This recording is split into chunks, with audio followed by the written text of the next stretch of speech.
जय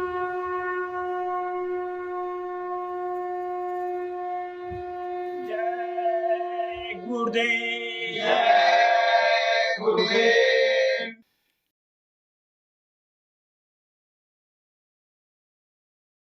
जय गुरुदेव। जय गुरुदेव। प्यासी अखियाँ गुरु दर्शन की प्यासी। प्यासी अखियाँ गुरु दर्शन की प्यासी। प्यासी अखियाँ गुरु दर्शन की प्यासी। प्यासी अखियाँ गुरु दर्शन की प्यासी। इकटक लागी पंथ निहारूं तन सो भई उदासी।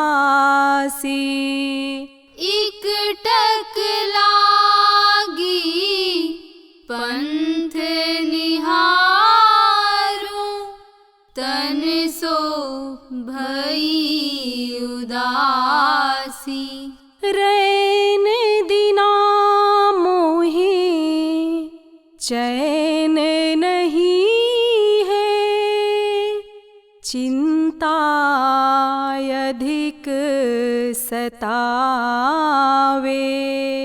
रैन दिना मोहि चैन नहीं है, चिंता अधिक सतावे। तलफत रहूं कल्पना भारी, निश्चल बुद्धि नहीं आवे।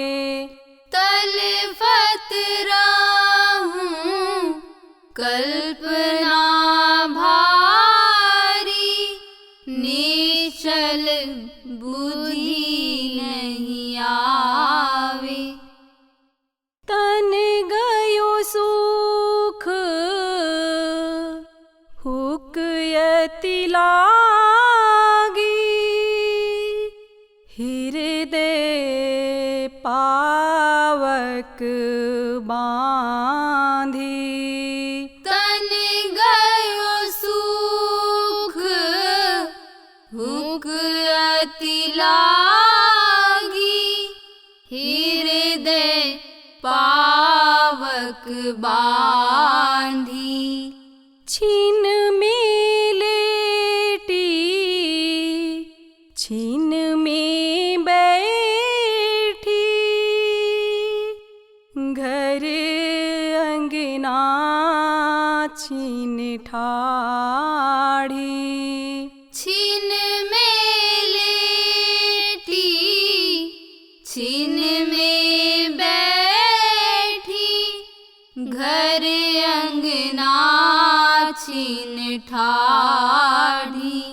भीतर बाहर संग सहेली, बातन ही समझावे। भीतर बाहर संग सहेली, बातन ही समझावे। सतगुरु स्वामी मेरे प्यारे, नैनन ना दरसावे। सतगुरु स्वामी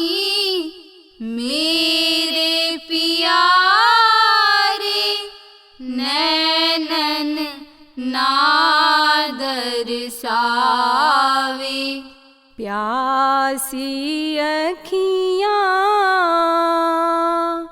गुरु दर्शन की प्यासी। प्यासी अखियाँ गुरु दर्शन की प्यासी। जय गुरुदेव। जय गुरुदेव।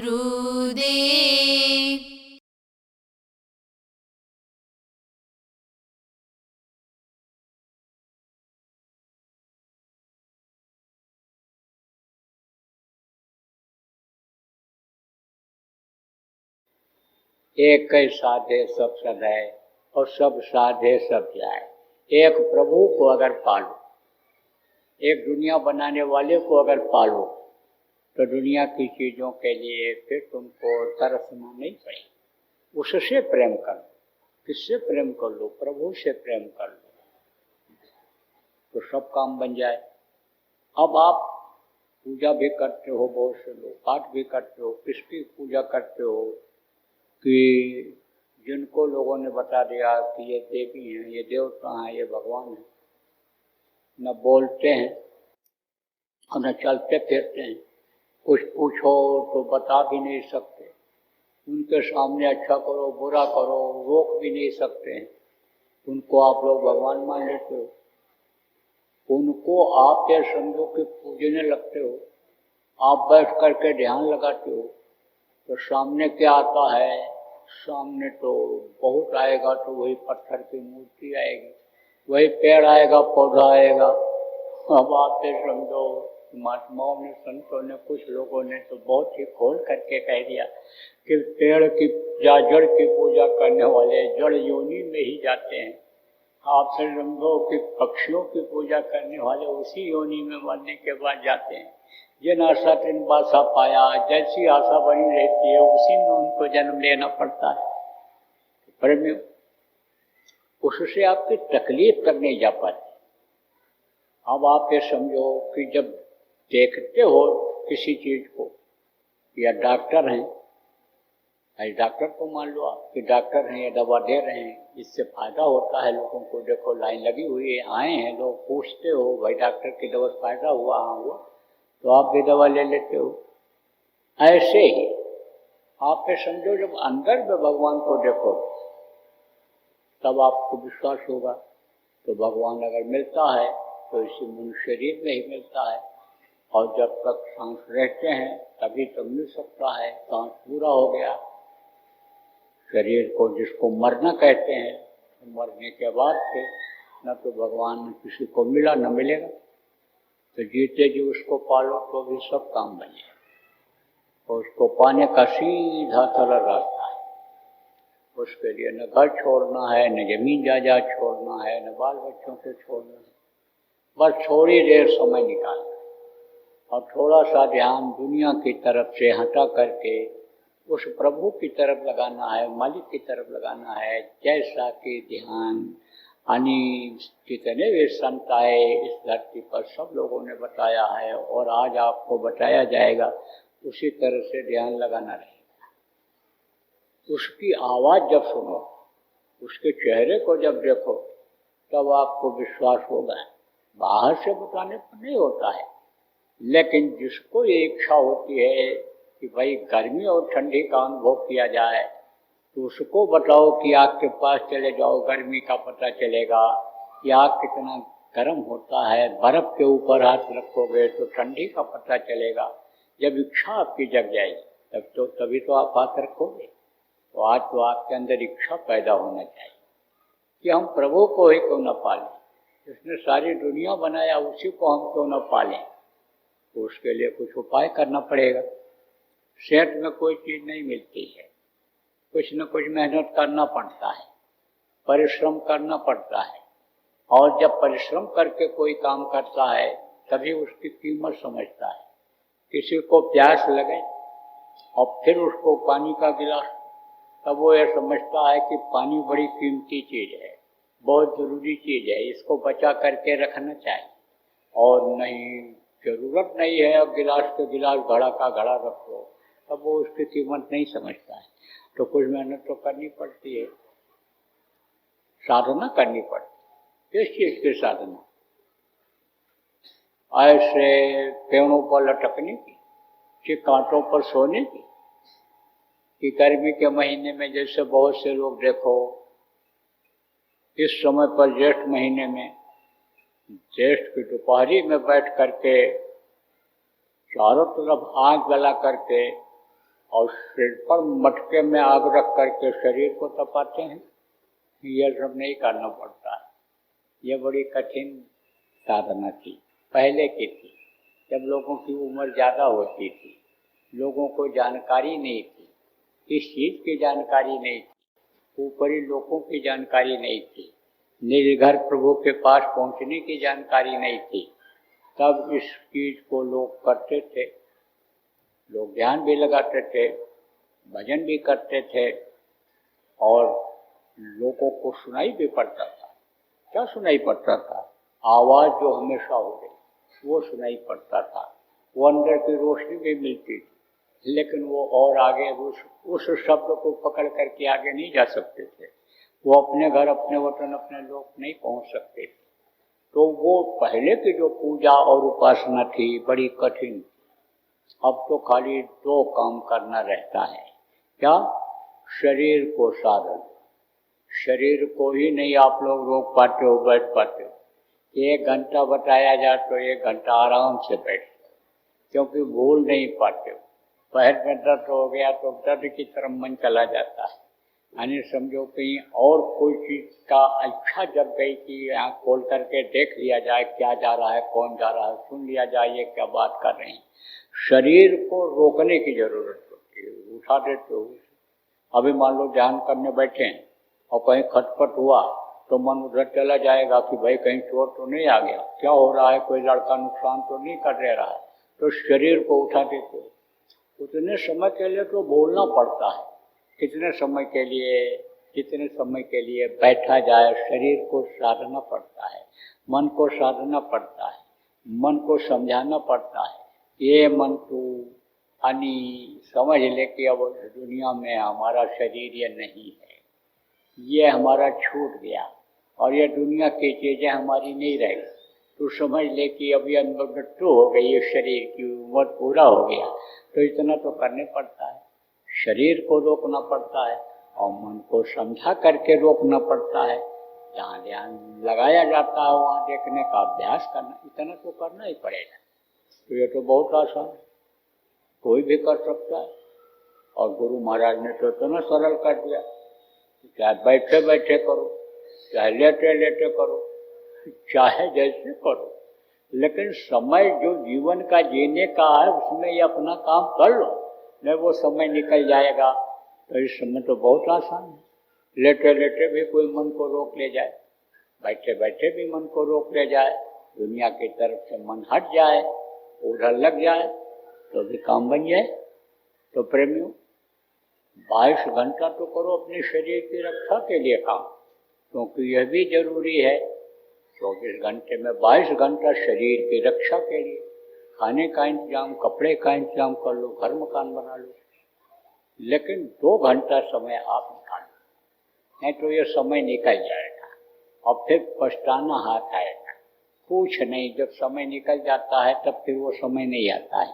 हाथ पैर आँख कान देखो, बुढ़ापे में ढीले हो जाते हैं, अंग ढीले पड़ जाते हैं, तो बुढ़ापे कुछ हो पाता है? न आदमी कमा सकता, न खा सकता है ठीक से जब हाथ कांपने लगता है, न खिला सकता है किसी को, कुछ नहीं कर सकता। फिर तो दैव दैव आलसी पुकारा। जब तकलीफ होती है, शरीर कमजोर होता है, तब तो भगवान से यही कहता, शरीर छूट जाता तो ही ठीक है। कहता तो है, लेकिन छोड़ने का समय आता है तो रोता है, चिल्लाता है, यमराज के दूसरे कहता छोड़, कहता तो है आज, लेकिन तो भी नहीं कर पाता है। आपके समय वो थी ना बुढ़िया, तो बुढ़िया की एक ही लड़की थी, बड़ी प्यारी थी। तो लड़की पड़ी बीमार, जब बीमारी आई तब जल्दी ठीक ना हो,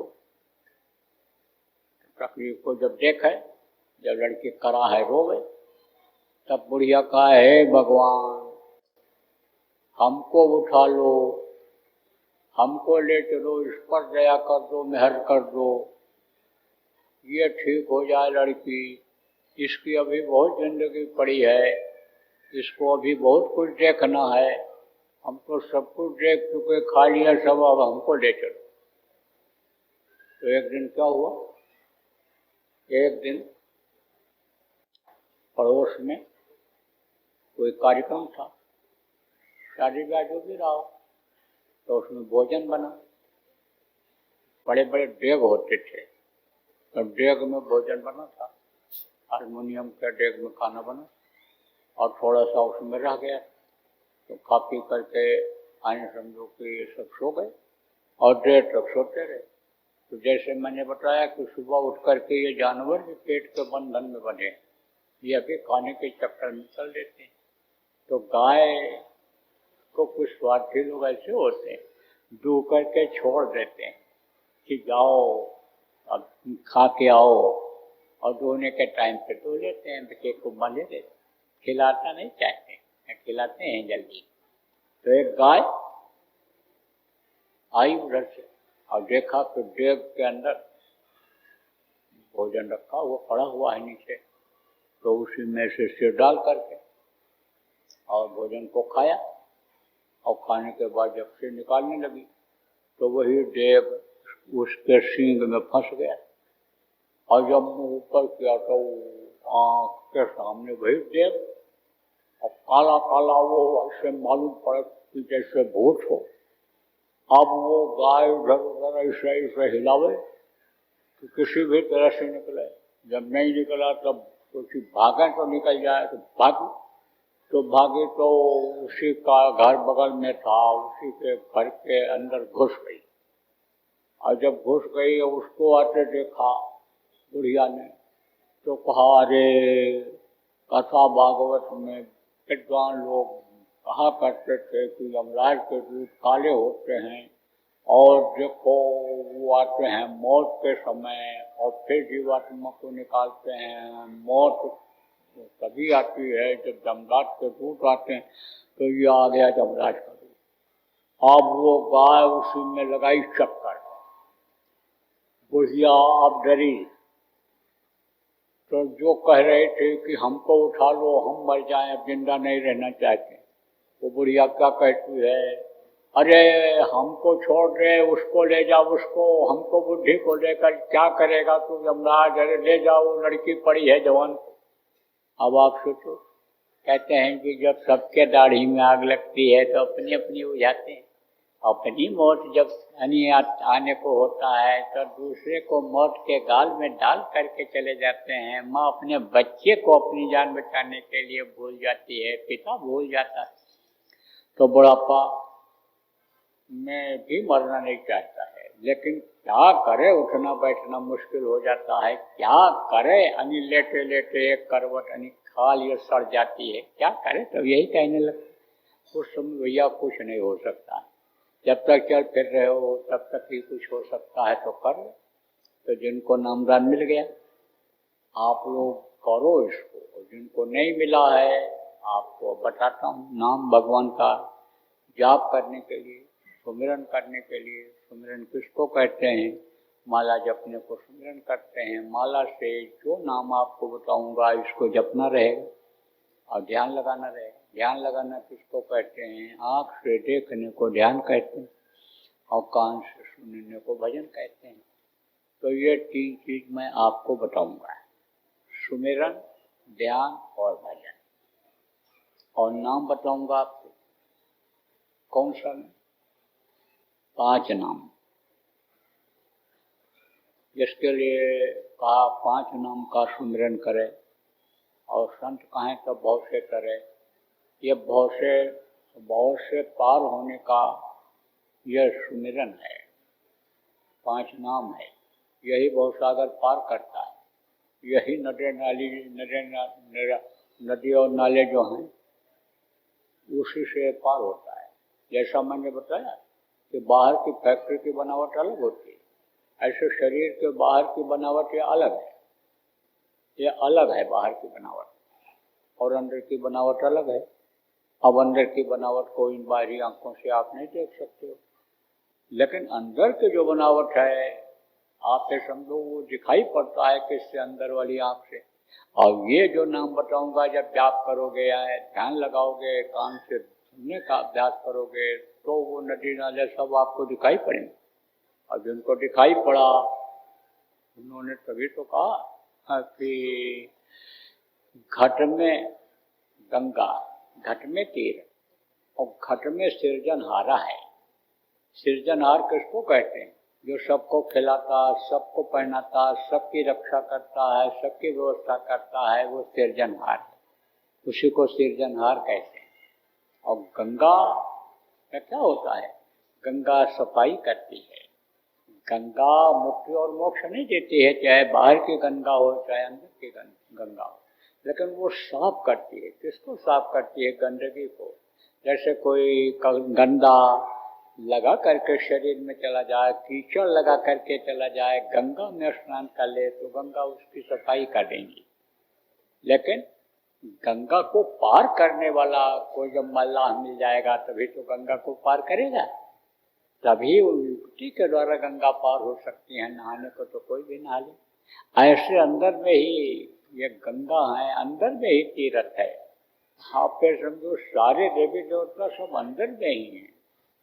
देखने वालों ने कहा यही घट भीतर सात समुंदर, यही ममल मन नहाओ, मन मोरा विदुषवा न जाओ, घर ही है क्या कही। यही घट भीतर कल्प वृक्ष है, चाही ताही के नीचे छाओ, मन मोरा विदुषवा न जाओ, घर ही क्या कही। तो आखिर वो जो अंदर में है, रास्ते हैं पार होने का, वो कहाँ से पार होंगे? वो तो पार करने वाला जब मल्लाह मिलेगा, वो युक्ति बताएगा, तब उससे आप पार हो पाओगे। तो ये सब शरीर के अंदर है। मल्लाह कौन होते हैं? मल्लाह गुरु को कहा जाता है। भवसागर से वही पार करने का तरीका जानते हैं, वही पार करते हैं। उनकी दया काम करती है, दया ही उनकी तीर्थ है, दया ही उनका जो है गंगा जमुना पार करने का अन्य रास्ता है। तो उनकी दया लेनी पड़ती है। तो प्रेमियों, आप समझो कि आपको ये 5 नाम बताऊंगा, इसको अगर आप कर ले गए तो इसी से आपका सब काम बनेगा। बाहर का ये जो काम बिगड़ रहा है, उस नाम को जब छोड़ दिया, तो नाम जपन क्यों छोड़ दिया, उसको जब लोगों ने छोड़ दिया, उसकी जानकारी नहीं हो पाई, जिसकी वजह से तकलीफ हो रही, तो ये तकलीफ इससे दूर होगी। तो ये 5 नाम। अब जिसका नाम होता है उसका रूप होता है, उसका स्थान होता है, और उसकी होती है आवाज़। जैसे आपका नाम है और आपका रूप ये चेहरा है, और आप कहीं रहते हो आपका स्थान है, ऐसे ही ये 5 धनी हैं।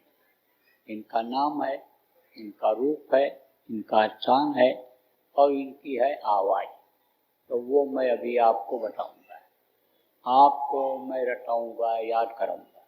जितना भी आप याद कर सकते हो याद कर लें, और जो न याद हो पावे उसका लिखा हुआ कागज नहीं अभी सत्संग के बाद आपको मिल जाएगा।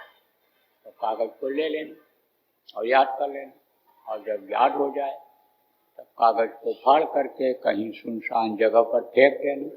बताना मत किसी को। अगर आप बता दोगे तो उसका कोई फायदा होने वाला नहीं।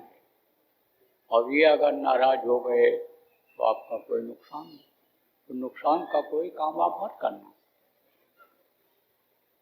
देखो, आप बताओगे तो उसका कोई फायदा नहीं होगा, कोई फायदा नहीं होगा।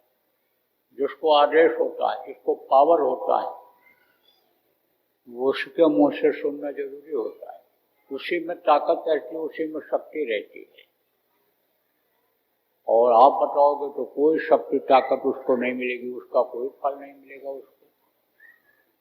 और ये सोच लेंगे, इनका नाम बताया जा रहा है, ये नाम भी सोच लेंगे कि इन्होंने मेरी बेइज्जती किया। ये तो वो नाम है नहीं कि जो महापुरुष आए काम करके चले गए, जिनको लोगों ने भगवान मान लिया। मनुष्य शरीर में ही थे लेकिन भगवान मान लिया और काम करके चले गए। राम भगवान चले गए, कृष्ण भगवान चले गए, परशुराम भगवान चले गए, बुद्ध भगवान चले गए, 12 जो आए वो सब चले गए। तो वो नाम तो यह है नहीं, वो तो उनके साथ नाम चला गया। जैसे शरीर का नाम रहता है और शरीर छूट जाता है तो कहते हो इस नाम के आदमी चले गए, ऐसे वो तो चले गए।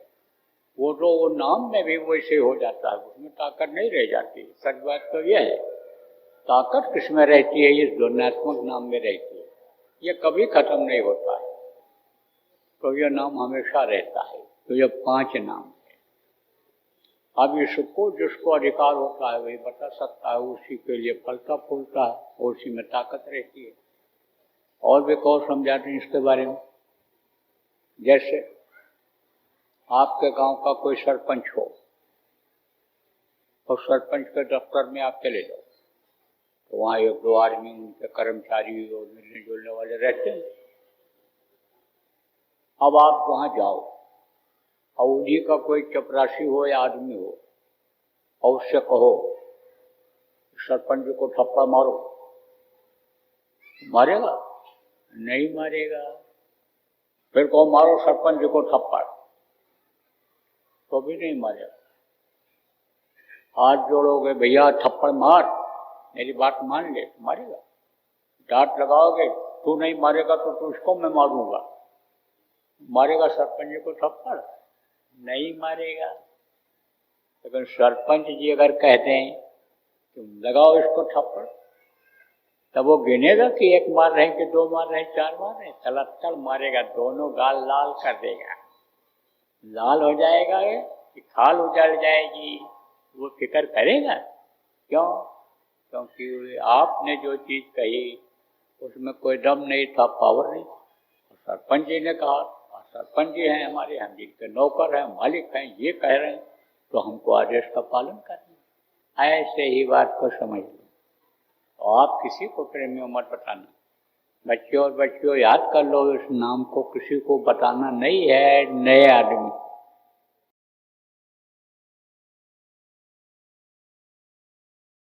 लक्षण सब दिखाई पड़ रहे हैं। ये देखो गर्मी बढ़ती चली जा रही, तापक्रम बढ़ता चला जा रहा है। अब पानी बरसेगा, ओला पत्थर गिरेगा, अतिवृष्टि होगी, ये सब लक्षण हैं। यह समझो, ऐसे भी छोड़ो, अगर आप देखो लक्षण के हिसाब से देखो, जिसको वैज्ञानिक लोग शोध करके अब समझो कि बताने लगेंगे, तो खराब समय आ रहा है चारों तरफ से। लेकिन अब बचना भी है, बचाना भी है, बचना भी है और बचाना भी है। आज देखो प्रहलाद का क्यों नाम है? प्रहलाद का नाम जो नहीं भी जानते थे वो भी लोग जान गए। छोटे बच्चे जो अभी पढ़ते हैं 4-5 दर्जे में स्कूल में, और प्रहलाद का नाम नहीं जानते थे वो भी जान गए। उनको जब घर वालों ने ही बताया कि प्रहलाद बच गए थे और होलिका जल गई थी, अत्याचार का अंत हो गया था और जो है भक्त की रक्षा हो गई थी, न्याय की जीत हो गई, सत्य की जीत हो गई थी, तो प्रहलाद का नाम वो भी जान गए। अब ये समझो, प्रहलाद में अगर शक्ति न होती तो कैसे बचते? कैसी शक्ति? भक्ति की ही शक्ति सही, लेकिन कुछ शक्ति तो थी बचने की, तब तो जान बच गई। और नहीं तो होलिका जला डालती, इनको खुद निकल जाती है, जल जाते। ऐसे बचने की भी जरूरत है और बचाने की भी जरूरत है। जय गुरुदेव। सरकारी व गैर सरकारी अनुदान के लिए बिना सत्संगियों के सहयोग द्वारा जनहित के कार्यों में लगी हुई बाबा जय गुरुदेव धर्म विकास संस्था का मुख्यालय पिंगलेश्वर रेलवे स्टेशन के सामने मक्सी रोड, उज्जैन, मध्य प्रदेश में है। यहाँ पर सत्संग व नामदान का कार्यक्रम होता रहता है। अतः आप श्रोताओं से अनुरोध है कि बाबा उमाकांत जी महाराज के आश्रम उज्जैन एक बार परिवार सहित जरूर पधारिएगा। आपके सुझाव के लिए व्हाट्सएप नंबर 9575600700। जय गुरुदेव।